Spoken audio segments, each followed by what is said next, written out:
আজ তোমাদের একটা অদ্ভুত জায়গায় নিয়ে যাব। আমরা অনেকেই জানি যে কার্তিক ঠাকুরকে জলে বিসর্জন দিতে নেই।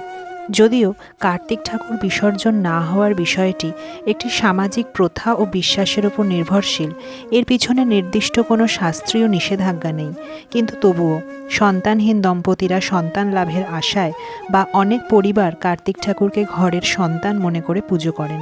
যেহেতু তাকে ঘরের ছেলে বা পরিবারের সদস্য মনে করা হয়, তাই তাকে বিসর্জন দেওয়া হয় না। পুজো শেষে সযত্নে কোনো গাছতলায় রেখে আসা হয়। যাই হোক, তবে এরকম অদ্ভুত জায়গা আমি আগে কখনো দেখিনি। একই জায়গায় শয়ে শয়ে হাজারে হাজারে কার্তিক ঠাকুর রাখা রয়েছে এমনভাবে যেন দেখে মনে হচ্ছে কার্তিক ঠাকুরের মেলা বসেছে। সব কটাই পূজান্তে রেখে যাওয়া। তবে হিন্দু শাস্ত্র মতে মৃন্ময় বা মাটির প্রতিমাকে পুজো শেষে শ্রদ্ধার সঙ্গে জলে বিসর্জিত করাই বিধেয়। এভাবে ঘরের ছেলেকে রোদ ঝড় জল বৃষ্টিতে খোলা আকাশের তলায় ফেলে রাখা আমার চোখে কিন্তু বড়ই দৃষ্টিকটু। তোমরা কি আগে এরকম কখনো দেখেছো? দেখে থাকলে কমেন্টে অবশ্যই জানিও।